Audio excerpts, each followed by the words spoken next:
Could we see a significant blockbuster deal between the New York Rangers and the Winnipeg Jets? There are reports today that the Rangers have been having discussions around Pierre-Luc Dubois. We could see a major trade go down there. Plus, we also heard that Anthony Duclair of the Florida Panthers has encountered a significant, serious injury, which could keep him out long term. We also have some more coaching updates between Vegas and Boston, some more prospect awards given out at the CHL, and more. All that coming up next. So welcome back to another video here at Top Shelf Hockey. As I mentioned, we have a lot to talk about here today. First up, we got some pretty discouraging news if you're a Panthers fan especially. We found out today that forward Anthony Duclair suffered a pretty serious injury during his early days of off-season training with an Achilles tendon injury, and it sounds like it's a complete full tear, which is a pretty significant, pretty gruesome injury. No timetable has been confirmed by the team. The team itself hasn't put out a release on it as of yet, but the information is coming from some pretty reputable sources, including Pierre LeBrun and Elliot Friedman. Sounds like it's going to be a pretty lengthy recovery. It wouldn't be shocking to find out that he misses substantial time next season, and this kind of injury can also be career altering. I won't say career ending. We've seen many players in different sports come back from Achilles tendon injuries, but this is a complete tear, whereas if you get a partial tear, it's I guess usually a little bit more positive a prognosis, but I don't know the timelines, but it could be significant, so it won't be shocking if we find out that Anthony Duclair won't be available to not only start the year, but maybe well into it. It's really hard to say, and will he be the same player when he comes back? He relies heavily on his speed for his game, so it'll be interesting to see how this impacts him. It's a real shame too, because he's finally found his game really in the past couple of years after some early inconsistencies and struggles early on in his career. He's really done well in the last couple of years. Of course, he had a real solid year in Ottawa, and then get a new deal down in Florida and did well there, and things were finally starting to take off for him. So I certainly feel bad for Duclair.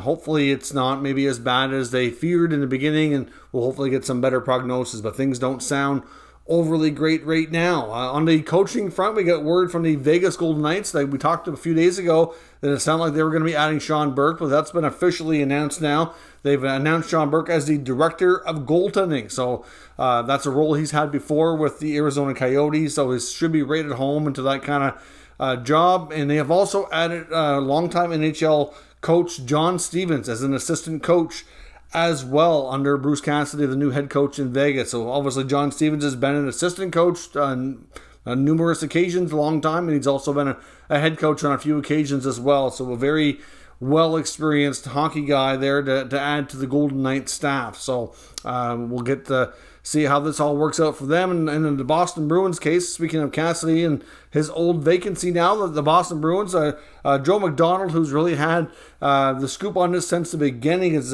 reporting that it looks as though they're down to about 3 candidates in Boston, and it's expected that former Ranger bench boss David Quinn appears to be the front runner.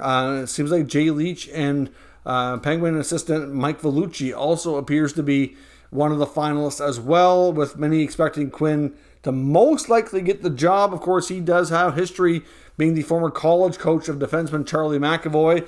That very well could help him out getting an endorsement from their arguably their top younger player, at least on the team. We know obviously the leaders on that team are Bergeron, Marchand, etc., Pasternak, but McAvoy has certainly grown into a big role in with his contract. For probably a future captain after Bergeron, I would think, and it will certainly hold a lot of weight in what this team decides to do moving forward. So if he gives a great endorsement for Quinn, I would think that would be very good for his cause. So we'll see where that goes. Some updates on some top NHL prospects that we've seen through the Memorial Cup, some of them, as well as the CHL handing out their awards here. Of course, the CHL is comprised of the Western Hockey League, the Ontario Hockey League, and the Quebec Major Junior Hockey League, which covers Quebec and Atlantic Canada. The leagues individually have given out their hardware, and now the CHL as a whole is giving out several awards. The Dallas Stars are looking pretty good here with some of these prospects. The Stars' top prospect, Wyatt Johnston, of course, was the top CHL scorer with 124 points last year, so he gets that award, which is a great accomplishment. And their other top prospect, Logan Stankoven, put up 104 points in 59 games last year, and he was named a CHL Player of the Year. So those two guys joining an already pretty good, young group of players in Dallas that are slowly getting bigger roles here. We've got Miro Heiskanen, we've got Rupe Hintz, you get Jason Robertson. Now you're adding in a couple of these guys. You get Jake Ottinger. Like, they are developing a pretty good young core group of players that they can build around here as we slowly see a transition from your Ben and Sagan and Pavelski's over to the younger crowd here that'll be the new leaders of that team moving forward. Things are certainly looking bright in that regard. We also saw the Rangers prospect goalie Dylan Guerin. He was named CHL Goalie of the Year, and we also saw another top prospect that will be drafted, likely first overall, although there's some debate about that recently. Shane Wright was given the CHL Top Draft Prospect Award, so like I said, he's expected to go first, but some people feel that European Jerard Fagerberg will give him a run, and Bob McKenzie's TSN latest prospect ratings will be the final one for his year for his rankings. Has Fagerberg at 1, so it'll be interesting to see what Montreal decides to do. We saw a press conference today from the Philadelphia Flyers and GM Chuck Fletcher. We did get a few updates there, including defenseman Ryan Ellis, who missed the bulk of last season. Apparently he's still not skating, and there's a possibility he may not be ready for training camp because it's not quite clear when he's going to start skating and be able to move forward with his rehabilitation. So still more uncertainty around that. They did indicate that they would possibly be open to trading the number 5 overall pick for a significant young player. If they can get a young star player that can make an immediate impact, and absolutely that's something they would consider. And based on other reports, he didn't come out and say it so much directly himself, but many NHL reporters and insiders are indicating that Chuck Fletcher is heavily working the phones.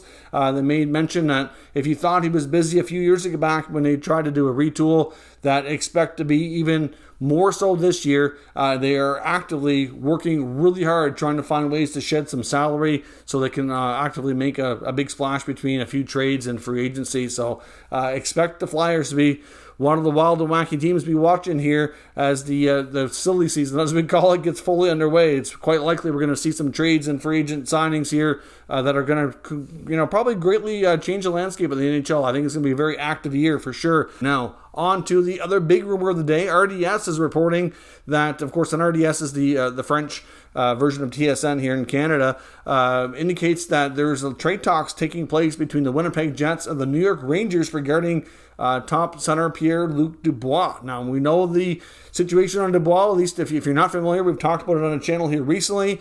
He's got 2 years before he can become a UFA. He's an RFA right now, needs a new contract. The Jets really want to sign him long-term and make him a big part of the team's future, but he's indicated that he wouldn't sign for any more than 2 years because he wants to test free agency in 2024 and wants to be able to have his say in where he goes and kind of dictate his own future in that regard. So that makes them leery. They don't want to lose him for nothing. They either trade him now, where a team can have him for 2 years, probably get a little bit better value in return, or they sign him to a 1-year deal and then they re-explore this next year. And but at that point, teams are going to know that they kind of have to trade him because he's not going to stay.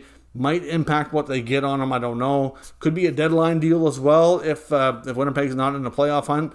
But no matter how you shake it here, apparently Chris Drury, according to these reports from RDS, is extremely interested. Now, many of us thought that we'd see Drury either re-sign Ryan Strome or Andrew Kopp to be that number 2 center, but he might go in a whole different direction here if this is the case. You'd have to think, though, that something substantial would have to be going back to Winnipeg if they're going to pull this off. I would think that either Lafreniere or Kakko would have to be included. You get Vitaly Kravtsov that could be in the mix. You got a defenseman like a Nils Lundqvist could be available. I don't know how many assets this kind of trade could command, but you'd have to think that it's some combination of those assets would be what would be discussed, and that could be absolutely huge for both franchises, especially if he tells the Rangers the same thing and decides that I don't want to sign a long-term contract with you either, and I want to test free agency. Like, that's a lot for them to give up for a 2-year time frame. But after seeing how well they did in this year's Stanley Cup playoffs, maybe the Rangers and Drury are thinking that they might only be a piece or two away from being able to go a step further in the playoffs and contending for a Stanley Cup. And if they get Dubois, even if it's only for 2 years, but they win a Stanley Cup, maybe they don't care so much. It's hard to say. You know, and obviously they might be willing to, the Jets at least might be willing to let the agents talk to the Rangers or whoever else they, discuss trades with to see if he would sign a long-term extension. Because if he would, that would up his value, and the Jets could certainly command a little bit bigger of a trade package in return. So it'll be interesting to see what happens here, but some very interesting reports. Get some big names with lots of discussions apparently happening around it.